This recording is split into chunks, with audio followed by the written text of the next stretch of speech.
What's up, everyone? Welcome to our first live stream of the RSP-U class. We are doing a financial class tonight on becoming your own boss. We're going to be here talking about entrepreneurship. We're going to wait another minute or two just to let a few more people hop in the room on the live stream, and then we'll get going with some questions.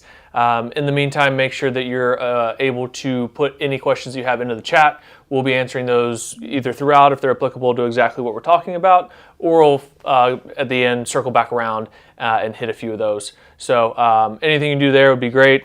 Again, we want to do this to help people out. The best way we can help people out is to answer questions. So if this turns into a 30 or 45 minute Q&A and we don't get to any of our questions, that's fine too. So anything you guys want to know about, drop it in there and we'll try to get to it here shortly.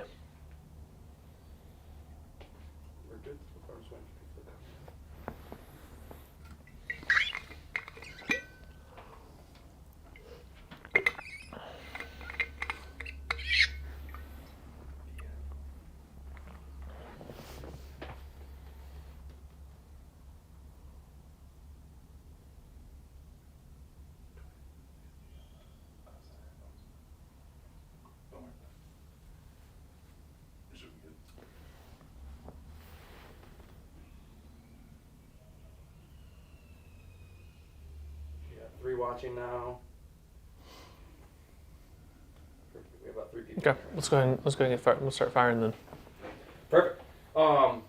So question of the day: become your own boss. A lot of people want to work for themselves. That's a really big topic. Like, oh, I want to be my own boss, have my own schedule. That dream always sounds really cool and really fun.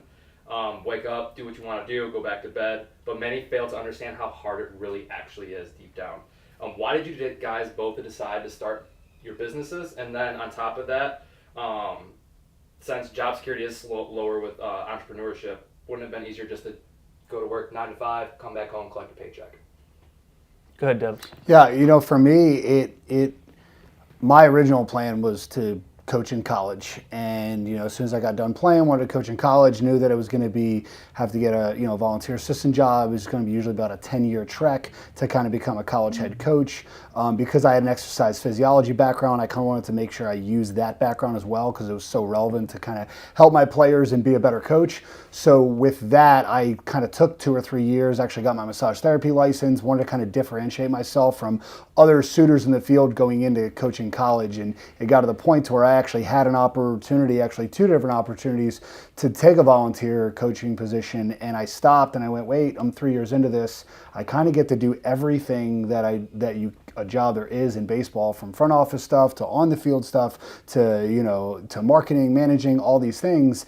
And I have control over my schedule, and I make more money right now than what I would be going to, and I have a chance to make a whole lot more money. So it was just kind of a moment where I had to change the identity of what I wanted, and then without even kind of being cognizant of it, I was like, oh wow, I'm kind of becoming an entrepreneur, right? I think about that on hindsight. So it wasn't the plan. It was more of I just wanted to make sure that I stayed true to my passion, and then every decision I made, kind of making a means to an end to get to coaching in college, stayed with that, along that passion, and didn't get in the way from it. And one thing is, I actually turned down a full-time teaching job, and it was going to provide me way more money and way more security, but that was against what I was going towards. So I turned down the money and the security for that. In hindsight, best decision I ever made. So, and then it just kind of ended up kind of gravitating into some people kind of liked how I operated and kind of wanted to put some support behind me. And, I said no a handful of times, and for whatever reason, I said yes to a certain, group of guys. And here we are 10 years later in a handful of different baseball businesses. And it just kind of happened and evolved without any original, actually against my initial plan of coaching in college. Yeah, I've read something this week where someone was like, you actually shouldn't have grandiose plans, because kind of almost dilutes the process a little bit and takes away some of that organic stuff that happens. And I'm luckily that my instinct was that initially, and now I am intentional to that point of hey, I want to know the horizon which I'm getting to, but I'm not going to be so specific about it that I don't let the path actually evolve organically as it needs to go. Mm-hmm. For sure. I didn't start off necessarily. I had some thoughts and I had some conversations in college and stuff. It's oh, it'd be cool to do my own thing Well, one sure. day. You and I, being college teammates, Yeah. we, in the same major and all, we used to joke about that. Oh, we'll have our own We'll have our own facility one facility. day. Yeah, And yeah. here we are. Yeah, so again, like a joke, kind of serious, grandiose plan actually did kind of work out. Yeah. And here we are. But yeah, I've worked for somebody before. When I came out of grad school, I applied. I sent an email to every single major league team to try to get a job with them, but kind of creating my own job. So I guess in that sense, I was already in an entrepreneurial mindset. But yeah, I think there's a competitiveness in me, and then something inside of me that's like, I see the way other people are doing it, but with a few small changes, maybe it could be better. And that kind of drives me. And then controlling, your own destiny, so to speak, is more appealing to me, where I know now, after doing this for 6.5 years, that I would happier doing this and having more say in what I do on a day-to-day basis, how much money I can make, my schedule, and making less money than I would if I'm working a 9 to 5 and making a lot more money. And those are the points that they're excited about being an entrepreneur, and this younger generation that has grown up on YouTube and, hear all the success stories of like, oh, this person got rich quick overnight or became this brand, and they don't realize a lie. those are they're the outlier situations. Yeah. But they also understand, like, everything you just said, like, after 7 years now of having your own business, you're now just recently at that point where you kind of have some of those options to like decide, like, Right. when we first start off, right, like, you don't get paid anything. And that's the stuff that people don't talk about. Like, I've had, a handful of businesses now over the last, and the facility being the oldest one, and Turn 2's it just turned 9 years old. And what people don't understand is, it's great that my job is baseball and it's training and whatnot, but most baseball facilities go up and down within a year. And, people don't know that the first 5 years, it was literally just me by myself doing everything in here, like the sole person. I went on one point where I was on a 57-day stretch where I was working, right? And most of those days were, 9, 10, 11-hour days. And to make it last, you don't take any money at the beginning. Yeah. I was Uber driving, till 2 o'clock in the morning to kind of make ends meet and whatnot. It's those sacrifices over, like I said, a 5-6 year stretch before it started getting to the point to where, like, okay, like, I actually have something sustainable. I can start getting some more staff, and I can start growing it, and I can actually start being able to live off this without having to Uber drive. Sure. I want to pause right there. During your story about doing Uber driving and everything, what was the mental like when you were in those 10, 11, 9-hour days by yourself for 5 years? Like, what did that feel like? Well, there's still 10, 11-hour days, right? But it feels a whole lot better now, right? Back then, it was just... Being an entrepreneur is an executive athlete, is the way you have to put it. And when you're an athlete, you go through this, blood, sweat, and tears. And no matter what, like, you just find a way and figure it out. That's really kind of the zone that I was in. It was like, backs up against the wall. I got to do this to survive. I have to do this because I have people that have invested time and money and efforts into me, and I'm not going to let them down, right? And I want to provide a service, and I want to win. I'm going to find a way to do it. So I was at a point where I was in a really, really bad place at one point without me really, truly knowing, right? All of a sudden because another important piece of this is people want to do their own thing, right? And have their own venture. But the ego has to get out of the way. You need people, right? And you need support. And some of the best business, most of the major businesses, they're not solely owned by one person, right? Like, the biggest compliment you could ever have is someone wanting to be a part of your business or buy your business, or, say, hey, I want to work with you because I think I can make your business better. And I think a lot of younger entrepreneurs go, no, I want to do it all myself. It's like, no, you need the support within the business, but then you also just need the support as a person. And luckily for me, I do have enough of professional and personal support where I did have a few people, Barrett being one of them, pulled me aside in a time and was like, hey, I don't think you're in a good place. Are you okay? And asked me I had to hear some very, very difficult things at the time.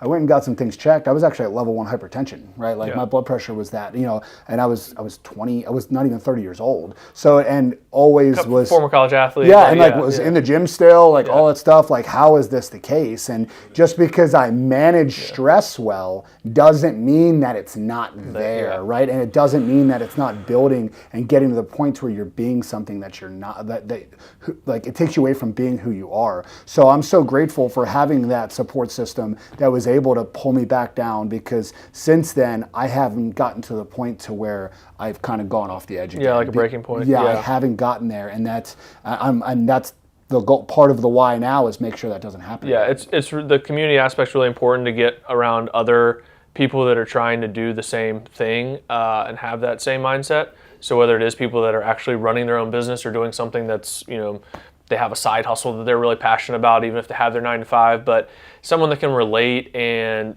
be like, hey man, I was there, or hey, I understand the struggle, or, have a little bit of a deeper connection with, because like, if we kind of cash it in a few hours early because we're not feeling it, on a Thursday and Friday, like the business numbers could go down. It's not like a job where we're just like, a little hungover today or something. It's like, no, like the business you could lose 2 clients, and then that affects your livelihood, or those 2 clients are mad about something, and then they spread, and then poor word of mouth starts spreading, and then there's a cascade of that sort of thing going on. So we'll talk about this a little bit more, but there is a little bit of that always being on, which leads to the stress, your emotional, and you look at like 4 keys of holistic wellness, which we'll really dive into in RSP over the next couple of months, but making sure that your spiritual, mental, and emotional well-being are in check, because Dempsey's physical being was his physical side was in check, so to speak, with his working out, trying to eat healthy, doing those things,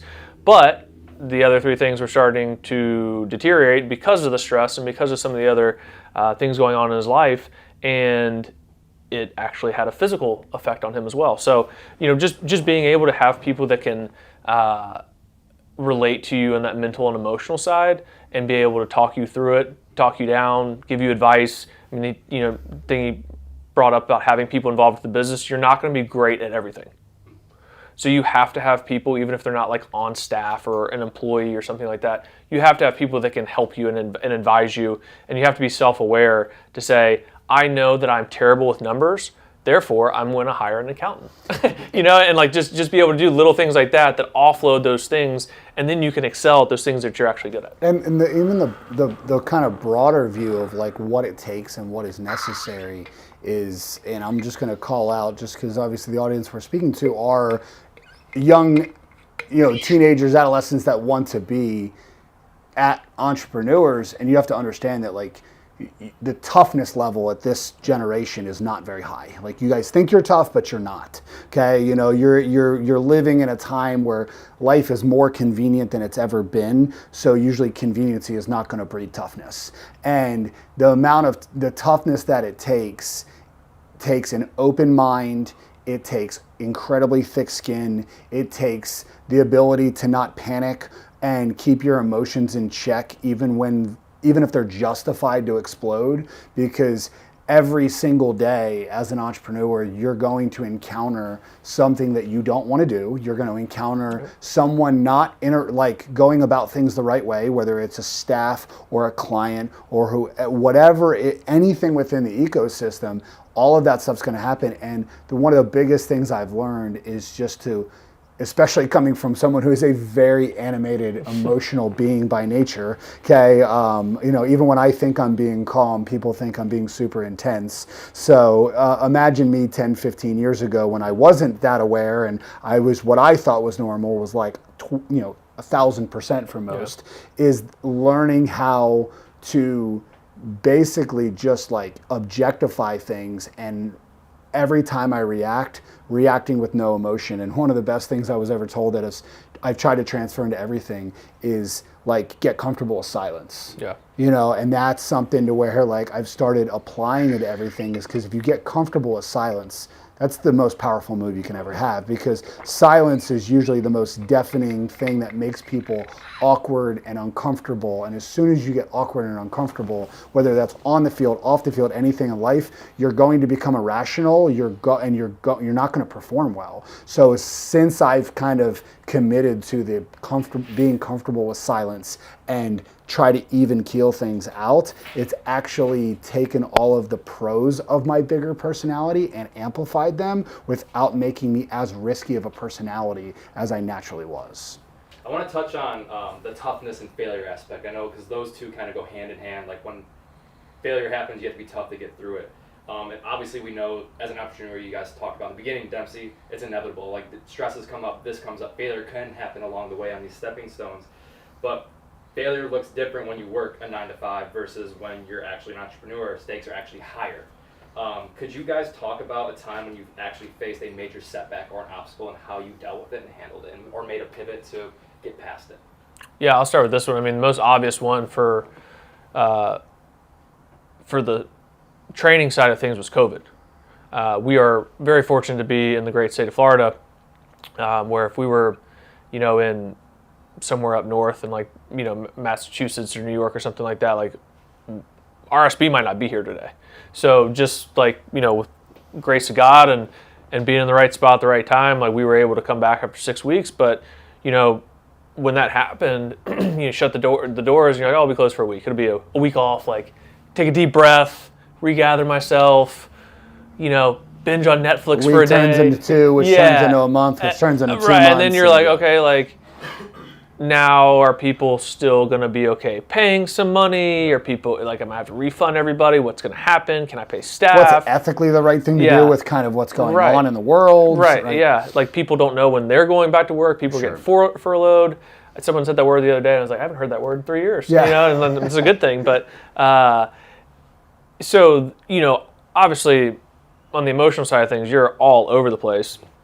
I was sneaking in and training some people on the side, just trying to, again, make sure that I had a little money coming in the door, just in case, nothing, or it was going to be a really long time coming down. But that made us look at the way we did things and say, we have to be prepared to go 100% digital at any point in time.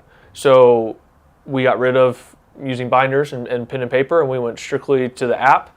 And that way, if something does happen, we had to shoot a bunch of videos and try to get stuff uploaded so that people could train at home that wanted to stick with us and were willing to pay whatever amount they're going to pay, and get something in on their own. But that pivot helped us now use an app for everything. And now if someone does go away for a golf tournament, go to Atlanta for a week for a tournament, something does happen, we get shut down again. We have everything ready to go and can be a lot more efficient. And we're going to, we've been building the remote ever since, not a huge push, but, that's been trickling upwards for us and been a new source of income that was non-existent before. So, again, it was 6 weeks of a lot of uncertainty, a lot of just no idea what's going to happen, but it ended up, because it was only 6 weeks, being a good thing for our business long term to say this is what we can do with being a more digital company. Before you go, Dempsey, what was the emotions like during those 6 weeks, 12, whatever? Yeah. That right there. And how'd you handle it? Yeah, I mean, unsure, right? It was just the things that were being said from DeSantis at the time is what mattered for us, really. And then there's a little bit of a county by county thing, and we seemed to be kind of in the middle, and everyone was wavering. But again, it was one of those weird things that works out. We had 3 major leaguers coming in at that time, and we had 0 prior to COVID. So it was kind of like every morning I woke up, I was like, let me put all my effort into these 3 guys and let the chips fall, where they may type thing was basically the only thing I could come up with, and trust God to take care of the rest and go from there, because what else can you do? Yeah, no, and I'm not going to give you a specific one. I'm more going to kind of I'm trying to take everything, and it's just that this practice has been so transferable to solving so many issues of just keeping broad, staying objective.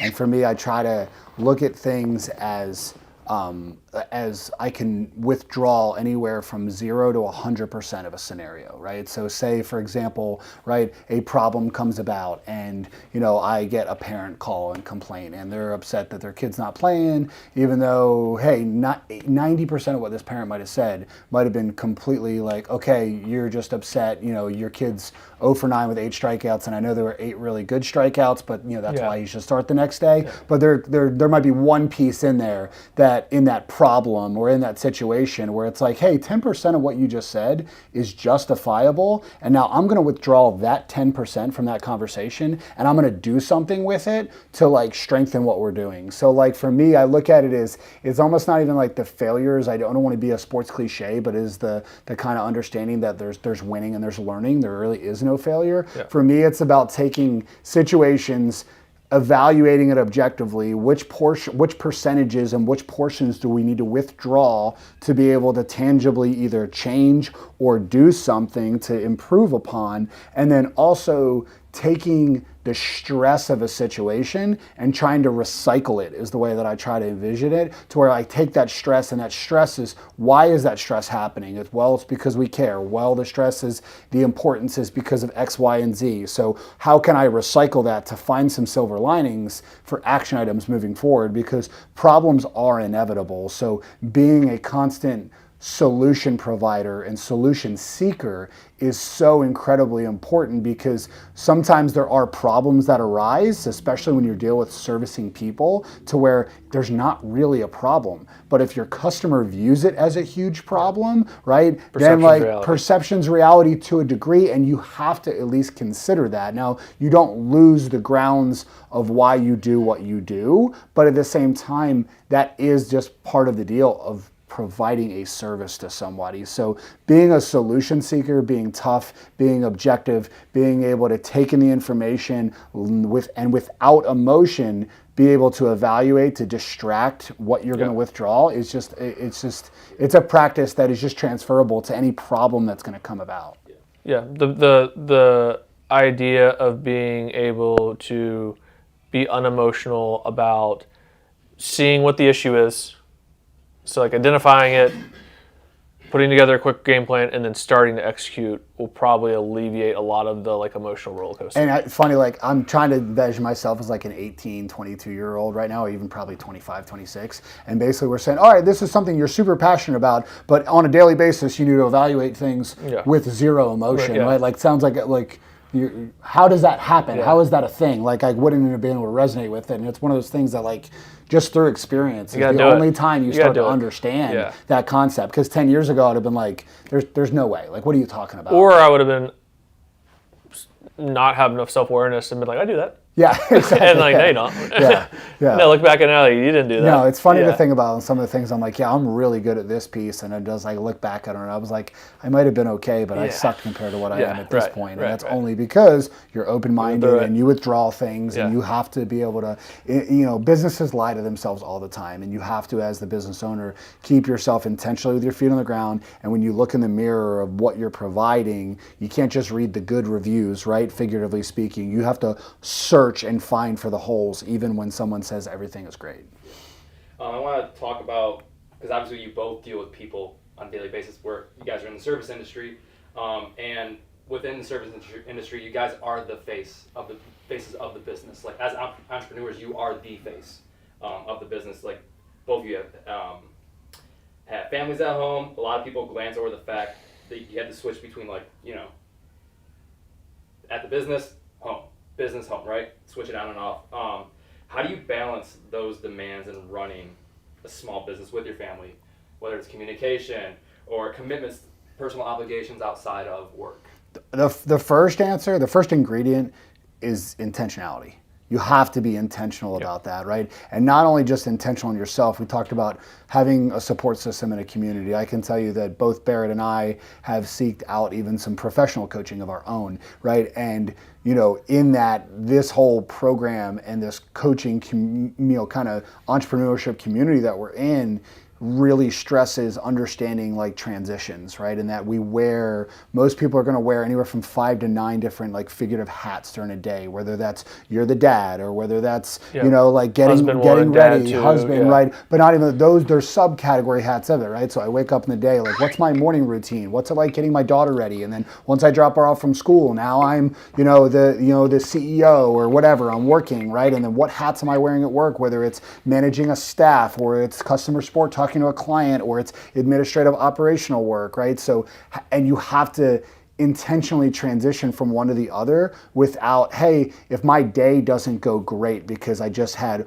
all of the crap hit me at once and all of the departments that come with running a business, I have to transition out of that before I go home and see my family, because that's not right to them, right? And that's how, when your mind, your money, or your marriage ever kind of gets off track, that's when you're setting yourself up for a recipe for disaster, for it all to fall apart. Yep. So being intentional of that balance and being able to compartmentalize each one, and then be able to transition and pivot back and forth within the day and day to day, is the only way you're going to ever manage, hey, how to, like you said, maybe I have to take a phone call at 9-10 p.m., right? Well, which ones do I really have to and which ones I don't? And then another really important piece is, we talk about support. There's no more important support than ones at your household. Yeah. So having spouses that understand that, and not only understand it, but they want you to do things that are best for your business because they are supportive of what you do,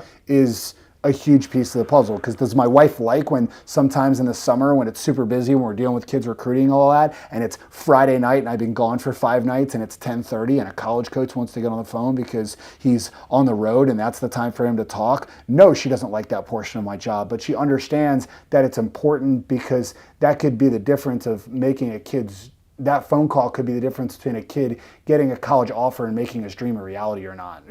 But doing that all of the time isn't the right balance. Yeah. Shout out James Reed, JR. That's the person that Dempsey and I have both been working with, and his stuff has helped me a ton. Like Lindsay made a comment the other night. She's like, I can see a big difference with the idea that I am more present at home. I was the worst at this. Like, before Lindsay and I were married, I would go over, we would do Sundays together. And at 5 o'clock, I'd start getting antsy. I'd start being a little shorter with her, we're doing this, or is dinner ready? And then, she'd be, a lot of the Sundays, she'd be like, hey, do you just need to go home?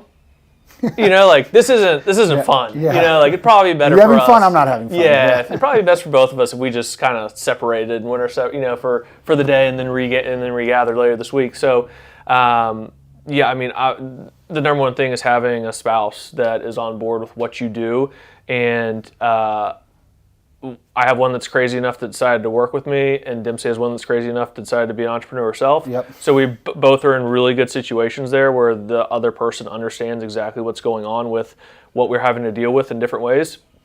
And then creating those boundaries and setting those boundaries up with what's allowed at home and what needs to be pushed or understood that that's not okay. So again, I'm sure that you've had conversations with Megan and said, okay, if I get a call at 10:30 from the coach of Florida State about a guy, I have to take it. But I'll make sure that this doesn't interfere with this during this time. And she's probably, okay, I get it. I don't love it, but it makes sense. Yeah. And then on the flip side, and once that's set up ahead of time, those things happen, it's a lot better. And if you stick those things, and the other part of that is if you're always available, people don't value you as much. So I think there's some understanding to that too, where you're just if clients are constantly contacting us at 8:30, 9:30, 10:30 at night, and we're constantly responding, then they're not going to respect us. They're not going to value us in the long term because our time's cheap. It's funny. It's I was always too available for the longest time. So I talked about at one point I was doing 57 days in a row. I literally did. And the only reason I stopped was because I actually figured that out on day 48, and I still had the next X amount of days left on. Yeah. And I was I'm purposely breaking this cycle because this is just unhealthy, but you have to still be on. Yeah. But for me, it's instead of saying, like I said before, where you can withdraw a percentage of something, and I have the ability to do that, I also look at my on and off switch as a dimming switch and not as an actual on and off. Because there's times where I'm completely on, there's times I'm completely off, but most times it's somewhere in the middle on the dimming. And, because, right, the last few years it has gotten to the point to where I feel like I've found the right balance, because I will talk to people and it'll be 1 o'clock in the afternoon. Hey, I know you're really busy. I appreciate the time. Sorry to bother you. And for the longest time, and I still feel this way, I'm like, quit saying sorry to bother you. Like, my job is to service you, right? But to your point, that shows that like I'm actually having the appropriate boundaries to where like, hey, if it's 9:30 at night and someone reaches out, it's just like, hey, I can't talk right now. Can you talk at 10:30 tomorrow morning? And then as long as you follow through with, you tell them 10:30 the next morning and you're on point and it's 10:30 the next morning, people really value the time and they respect because you're still now being on and servicing them, but you're staying within your boundaries in the same way and you're communicating with them. So that's why I think it's a dimming switch. Hey, I'm going to communicate. I'm not going to take this right now, but I'm going to schedule something within the next 36 hours to do it, and then I'm going to execute it. I'm not on, I'm not off, I'm somewhere in the middle.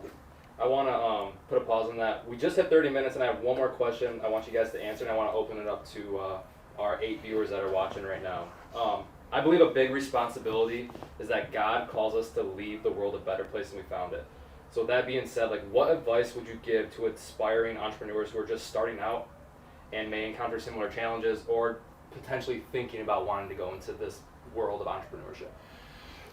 Yeah, first and foremost, I think that no matter what you do, in a service-driven profession, you have to be a fiduciary, right? You have to be a servant leader, right? And that's obviously up and down from page 1 to the final page of Revelation in the Bible, of just being a servant leader. And those are the best leaders everywhere in all walks of life. So obviously there's no better example of being a servant leader than what you're going to find within the gospel. But then you have to also understand that you're providing, like, what impact are you providing?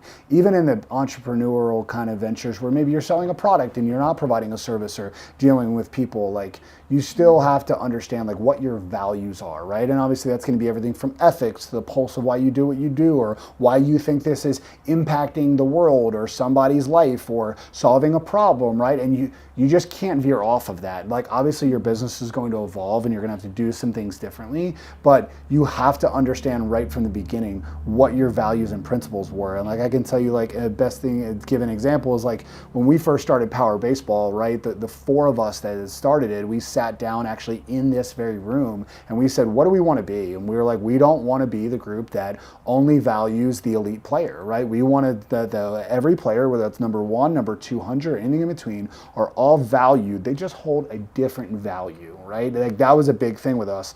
And another thing was that, like, we're always going to advocate, we're always going to educate, and we're always going to be transparent with our people. Hence, to this day, 7.5 years later, if you go on our website, it's transparency, advocacy, education, right? So as much as our business has evolved and grown and done some different things, and we keep adding things every year and pivoting and changing some things and whatnot, we still have yet to evolve off of that. So that's part of just understanding your mission of who you are in life, the impact that you want to have, and making sure that you're being a servant leader through that whole process. I don't know how you can be good at something if you don't really believe in it and you're not like 100% bought in. And again, like, if you look at like Elon Musk and his 2 biggest ventures right now, well, now with X, which was also, I guess, could fall into this, but it's, we need to get people, we need to make the planet a cleaner place. So I'm gonna start an electric car company. Like, he's serving the world. Yep. We need to get people off this world, get them to Mars, serving the world. We need to have more freedom of speech on social media, serving our country, I guess, at least. I don't know what the laws are like other places, but it is all for the betterment and for improving people's lives. And so, you know, for me personally, it's looking and saying, I'm going to answer to God first and everyone else second. And then what does that mean, how I run my business? And then kind of answering the questions from that perspective.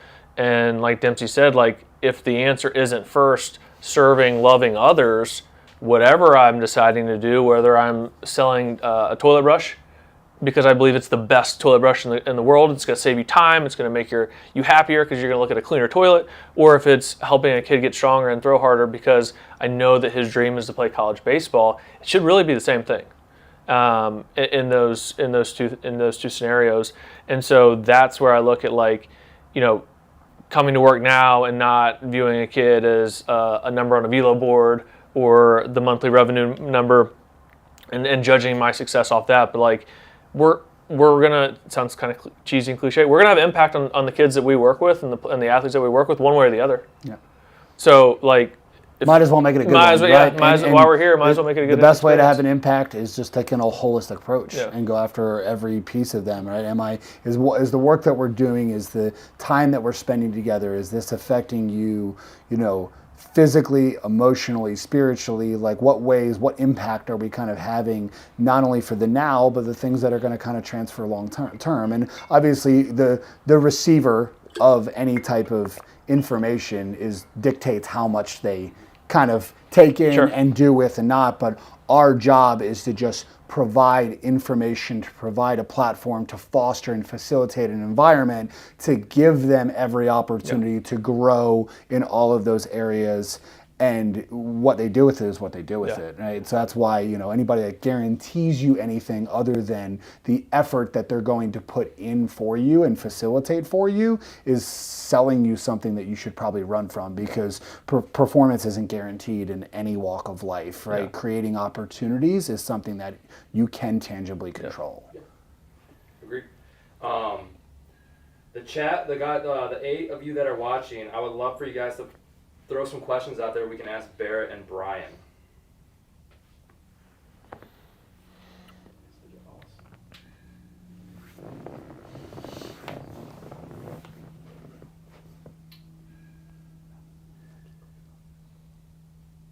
Just waiting for him to come in. A little bit of a delay.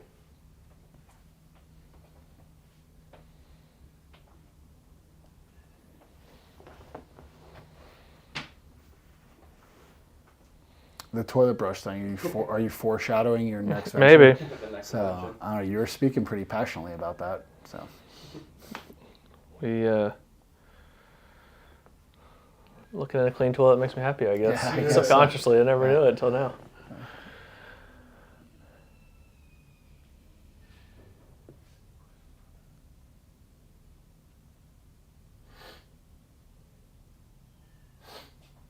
Are we still live right now? Yeah. Just waiting for some questions. Look, that's the hardest thing too, I will say, is like I can actually remember when I first I kind of went in a little work play trip for the first time. I thought I was being a real adult, about 23 years old. Went and kind of interned under a physical trainer, physical therapist in a city where I had some friends from college. And, he would ask me the same thing the whole time. I was able to follow everything that he was saying. We got a question from Randy Punsack. Can you share more about your why? Yeah, I mean, again, what I just touched on, I think is the biggest where it starts for me. It's figuring out the gifts that God's given me to serve Him best, and then how do I apply that to, again, like the playing field, so to speak, of what I do on a daily basis and my passions. And so with that, it is. I got into this field because I had someone that helped me a ton when I was in high school through strength conditioning, and I could see the effects on the field, helped me get to a level of college baseball that I would not have gotten to without doing those things.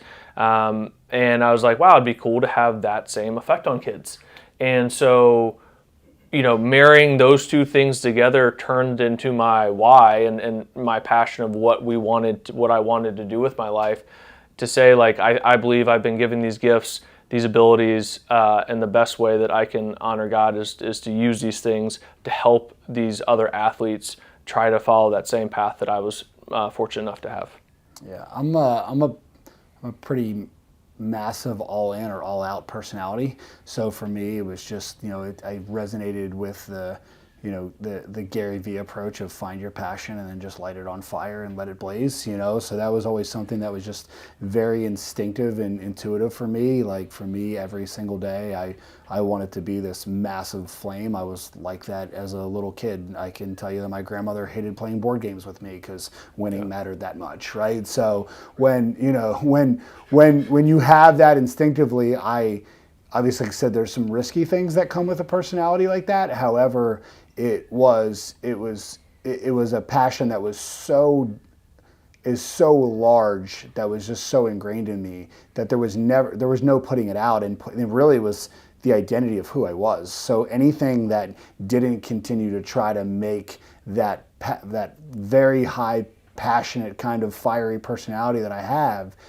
anything that didn't make it glow brighter and glow bigger just like went against the identity of who I felt I was. Yeah. So, obviously with baseball being that's what it was for me, and then me just being a massively extroverted personality, I have been super social my entire life.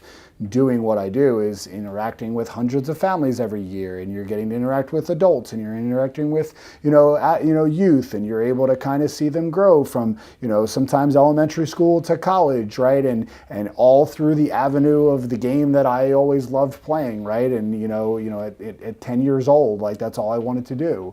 So it just, that was really it, and like I just haven't left that childlike passion, and I don't really ever plan on leaving it. Yeah, that's really good. There was one question there and it just disappeared, but I think I remember what it said. It was, if you could do one thing differently with building your business, what would that one thing be?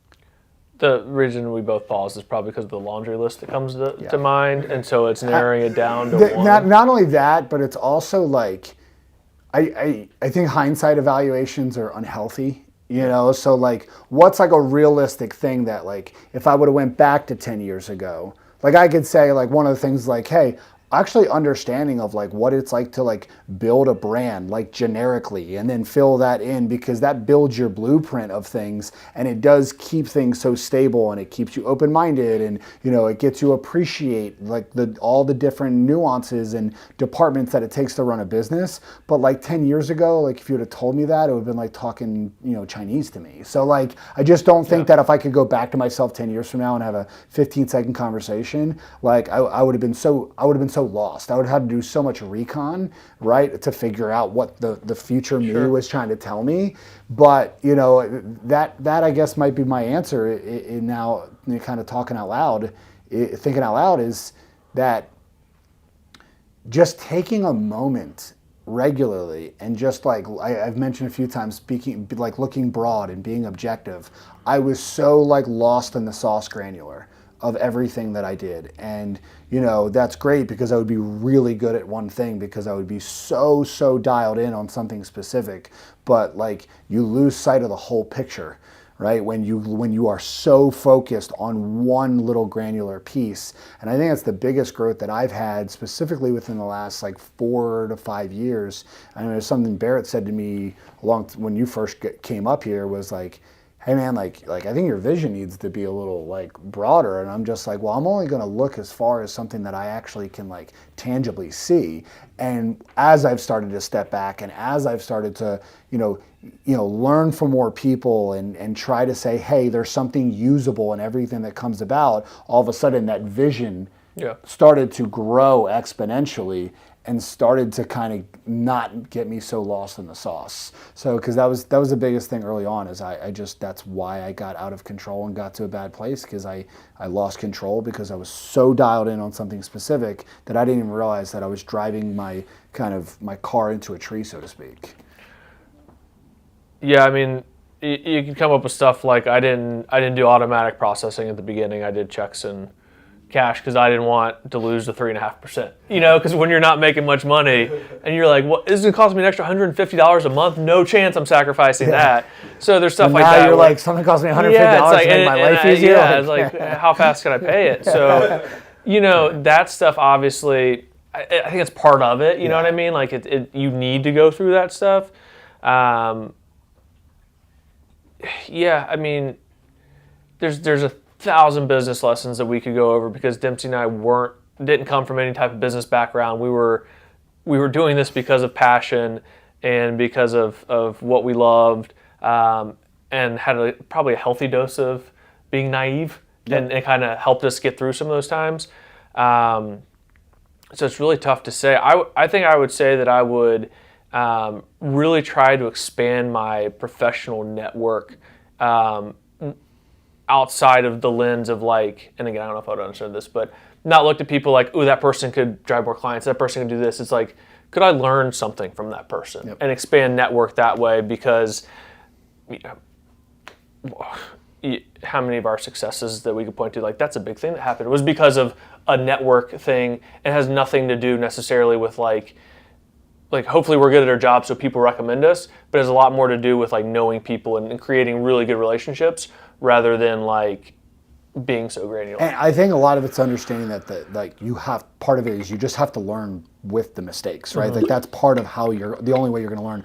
I could have been told a blueprint of everything to do. You still have to kind of do it and learn and build the plane while it's in the air to some capacity. And there's something that I saw a handful of years ago. It was something like, hey, if you start off as an entrepreneur and you just kind of go, like you're going to have a certain amount of success without having any idea what you're doing, right? And then it needs to evolve in the next stage to where you still don't know what you're doing, but you realize some of the stuff that you did wasn't good. So then like because of those pivots, you'll have another little bit more of success. And then you start gravitating as, okay, I don't know what I'm doing, but at least I know that I don't know what I'm doing, and I'm gonna search for the answers to figure out what I'm doing. And then you kind of graduate into the fourth level of like, okay, you actually know what you're doing at this point, you know? So I think making sure you don't get stuck in that kind of evolution that everyone's going to have for too long, right? Like you're not going to know what you're doing at the beginning, but you can't be in that place for too long. Yeah, you can't outgrit everything for years. You've got to at some point, okay, get to that next step because you start at least figuring out what you're not good at. Yeah.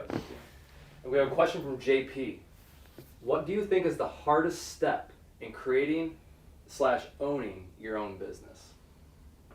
I think it varies for person to person. I think some people it's a lot. I think a lot of people it's starting their own thing. Getting started. Like initially, like the fear, as excited as it is to get all it, and then all of a sudden you get to kind of go take the jump, and then you realize like, oh, I don't have a parachute, right? Like I think that's the biggest thing for most people.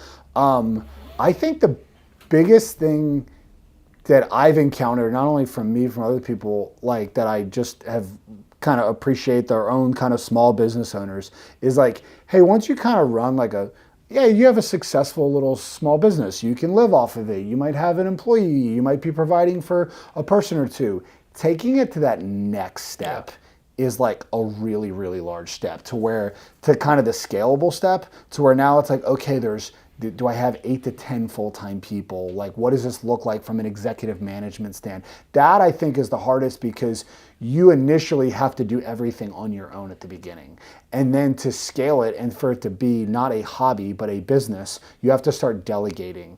And it's kind of like saying like, hey, like, you know, this is your kid is born. And then, when he's 10 years old, you have to let him go live with another family for half the time. You know what I'm saying? Like, who really truly trusts that? But that's what you have to do. Your business is your baby. And before you're ready to retire and it's graduated from college and it's self-sustaining like that, you need to actually delegate and bring other people in to maybe be like the primary caretaker of a sort of like that right there is really, really, really difficult. Not only to be able to allow other people in to take care of your baby, but then finding the right people that are going to take care of it as well and then want to help it grow. Like that's a really scary and then communicating to those people what your vision is and what you expect and all that other stuff. Can you repeat the question one more time so I answer it directly? Yeah. What do you think is the hardest step in creating/owning your own business?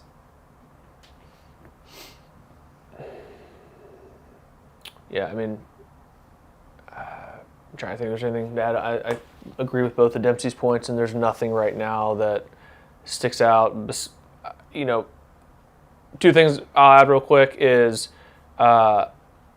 every fire that goes on, you're solely responsible for. So, whether you had anything to do with it or not, you're responsible for it. So the buck stops with you at all the time, so realizing that and then being okay with that and understanding that. And then what was my other one? Just lost it.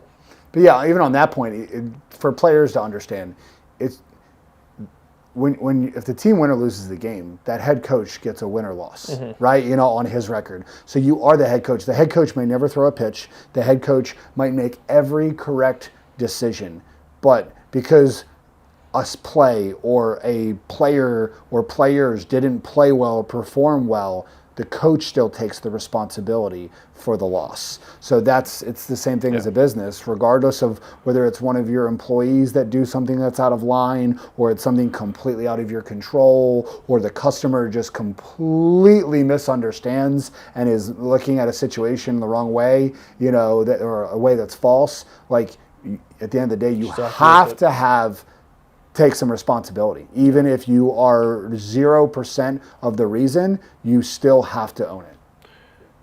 The other point, and this is a little bit indirect, but I want to make sure that we include it, is I would say like getting past and understanding it's okay to want to quit sometimes, but knowing that you're not going to. Because I don't, like the first, like I'm sure first 5 to 7 years for you especially, like we both have a little bit of a thing going right now that's like we can see a bigger light, or there's some light, and we've gotten past. I mean, there's always a chance that the thing goes up in smoke, which is a whole nother discussion itself. But like, I mean, you talked about the 9 to 5 and the comfort in that. Like every 3 months, I think about it. You know what happens if we just, what if I just work this job 9 to 5 and on the weekends, like I could shut off and like I leave Friday and I don't think about it till Monday when I drive back into the parking spot, and it sounds really good, and then like it's okay to do that, and it's okay to want to quit, and it's okay to be scared and all those things, but it's just like, all right, I had those feelings, let's address them and actually be productive with the use this fear or use this whatever to take that next step and draw up that action plan and execute. You and you and I have had this exact conversation before, and I know me and Lassiter and Marlo have all had these conversations over our ventures together for the last 7-8 years. Is if there's not, it's pretty healthy that if I'm thinking about like, hey, do we just close up shop? Yeah. If that happens once a year, like that's actually kind of healthy, right? Because it means you care enough and you're invested enough and you're doing enough. So players, you have to understand, we get it more than you realize. If you're thinking like, wow, I'm struggling, or wow, I'm not getting recruited, or wow, this gain hasn't happened and I've been working on it for so long, maybe I'm not good enough, maybe I should quit. That doesn't mean you should quit. It just means that you care. Because in the 9 years that Turn 2's been here, there's been 9 times that I've thought about closing up shop, right? Yeah.